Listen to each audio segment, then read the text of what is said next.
What's up, cover girls? So yesterday, Wednesday, November 2nd, 2022 was a big data release from a macroeconomic perspective. So as most of you guys know, the federal fund rate did raise 75 basis points yesterday. So the Federal Reserve had their meeting and they did increase the Fed funds rate by 75 basis points.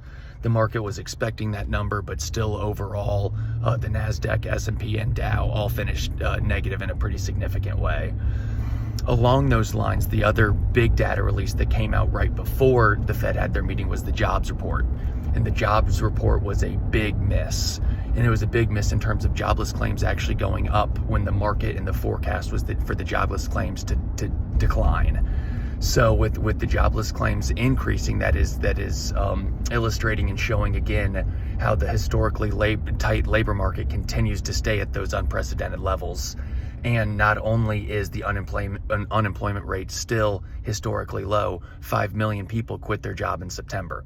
And the reason that the jobs report is so important right now is that's one of the really big metrics that the Federal Reserve is looking at in terms of what are they doing with inflation and where does the Fed funds rate need to be. So with the labor market coming back with such a bad miss, that puts more pressure on the Federal Reserve to again continue to be more aggressive or what they call hawkish with their interest rates.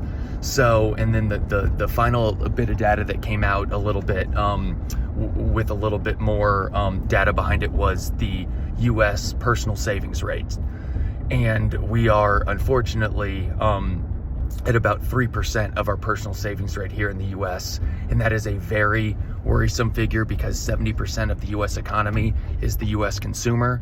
So if the U.S. consumer cannot buy more things because they physically can't get more credit because they're maxed out, that is going to have significant impacts on the overall U.S. economy, our GDP, and the world economy. So comment down below, let me know what you guys are thinking in terms of these very interesting times and these super unique and dynamic labor forces that are at play.